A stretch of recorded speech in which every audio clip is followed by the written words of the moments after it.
Hey there, fish keepers. This is my 75-gallon Peninsula tank. You'd think that the coolest fish that are in this aquarium are the Corys garii, which are absolutely stunning, and the reason why most people want to see my fish room.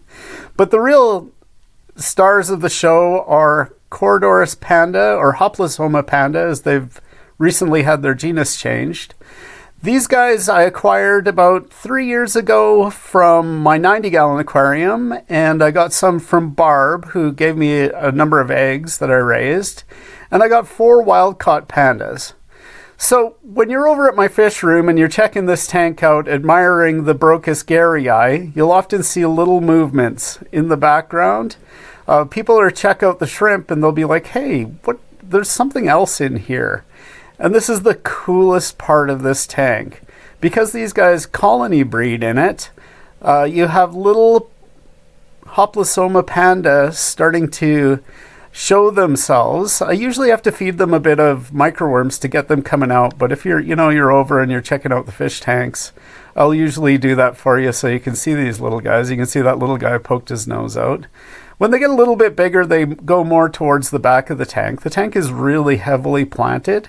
You can see there's a teeny tiny guy that comes out and goes the opposite way from that little bit bigger one that came out there. That guy's just a teeny tiny. He might be a week or maybe 2 weeks old. There's another little tiny guy underneath this Cryptneri right at the front there on the bottom left-hand side. They're really super cool to watch. The little Cories are out there getting a bit of food. You see them just go by there. They're really neat to observe. There's a teeny tiny guy. Looks like he's got some brine shrimp in his belly. And people are absolutely enthralled. If they don't see them right away, I'll tell them, just keep looking. You'll eventually see them. And the little pandas never disappoint. They usually come out in this Cryptneri, which I think is absolutely perfect for them to hide the fry that surrounds the Anubias island. I've got Anubias. It's been in there for about 3 years, and its roots go all the way to the bottom. So any fry that are born in the tank have a great place to hide. And then the Cryptneri is right beside it, so they can sneak out into the neri and get a lot of the live food that's floating by. So when people are over, they'll be super excited. They'll be like, hey, I seen a baby. You can see this little guy coming out right then. And, it gets them right around the tank. And this tank usually gathers a crowd. Not only are the Corys garii beautiful in it and the blue eyes, but these little tiny pandas really steal the show. They're so much fun to watch. I can spend, hours just checking these little guys out underneath the Cryptneri.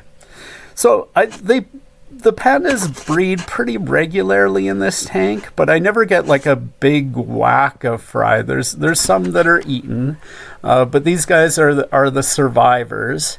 And there's lots of places to hide. So there's this Cryptneri, the Anubias island in the middle, and then the whole back of the tank. In my 90-gallon, it also has a colony breeding population of Corys panda, but I just see them when they come out. They're like half the size of a regular panda. There's no real good places where you can see them. So you don't get to have these intimate moments with these baby pandas sneaking out and stealing some microworms. But there is a lot of places to hide in this tank, and I think that there's probably 10 or 15 at any given time that are these teeny tinies. And when I'm growing out my blue eyes, I am feeding enough brine shrimp or baby brine shrimp and microworms to also get this little colony going as well. And they seem to do really quite well. I probably take about, between 60 and 80 Panda Cories out of here every year. And I get most of those over the winter when I grow out my blue eyes. Not only does this aquarium produce a lot of Hoplisoma panda, it also produces a whack of red cherry shrimp. I'm growing, hundreds of these guys over the course of the year, and the shrimplets are providing some extra live foods for the Hoplisoma panda to keep them in breeding condition. I'm sure that the Brocas garryi also eat the odd little shrimplets as well. And they're just super entertaining too to watch in this tank. You can see the little baby pandas here. They're hanging around with the shrimp. It's just a great tank to watch. Most of the time I have to use a trap to capture the baby pandas in this aquarium. It's just a rock in an inverted plastic bottle, and I'll bait it with some shrimp pellets. I get a few of the pandas that way. The rest I catch with a net, but they're really tough to catch in this tank. If we look at my colony that I've got going here, so I've got a big mixture of them, so that I don't think that they're suffering from any kind of genetic deficiencies. They've come from 3 different groups, one of which was wild caught. And they're breeding really well in this tank. So it's kept at about 76 degrees over top of sand. There's a pretty decent current that's in it as well. And the little pandas are breeding probably on a weekly basis. There's enough of them in here. The colony itself is usually between 15 and 30 individuals. And there's a good mix of males and females. You can see the males here are chasing this female around. I'll often see them spawning or being in pre-spawning condition after storms that occur, or if I've been feeding them a lot of live food. It gets the males going, and most of the time I think that the females are in pretty good condition and have a fair number of eggs. There's a lot of live food that goes into this aquarium when I'm trying to grow out the blue eyes, so they're generally in good shape all the time, and I'm often getting these guys to spawn. You can see they're in a T position here. I should have been videoing at that point, but I wanted to get a few pictures. This female here is carrying an egg right now, and you can see the males are still chasing her around.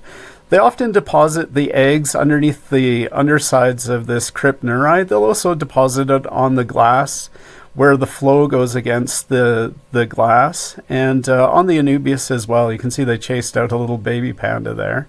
But yeah, the males will still chase, even though this female had an egg on her. She's done now. She probably put it underneath in the cryptocore neri there. And I used to collect these eggs off the bottoms of the plants, but not anymore. It's just, I get enough baby pandas over the course of the year that I don't really need to collect any more of them. So you can see this female here is definitely trying to put her egg on the underside of the cryptneri, and but she's got a lot of attention from the males, so they're disturbing her. You can see she's scaring away some of the little baby pandas there, but they really seem to prefer to put it on the undersides of leaves.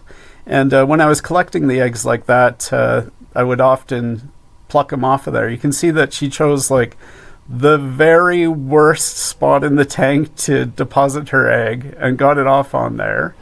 You can see the eggs there. They're hard, and you can just pick them right off of it. When I was collecting them, I would just put them into a separate basket. But I notice a lot of the time after they're finished eating that they'll definitely be in there trying to get the eggs. The blue eyes seem to leave the eggs alone. I've got Fricatus and Luminatus in here. The eggs are just too far down at the bottom, but I'm pretty sure that the Panda Cories pick up quite a few.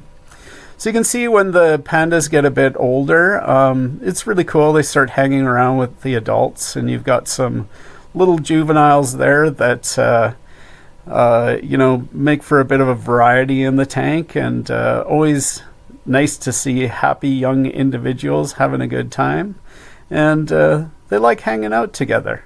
Colony breeding Hoplisoma panda is one of the most enjoyable and easy activities in fish keeping. Give it a try. Happy fish keeping!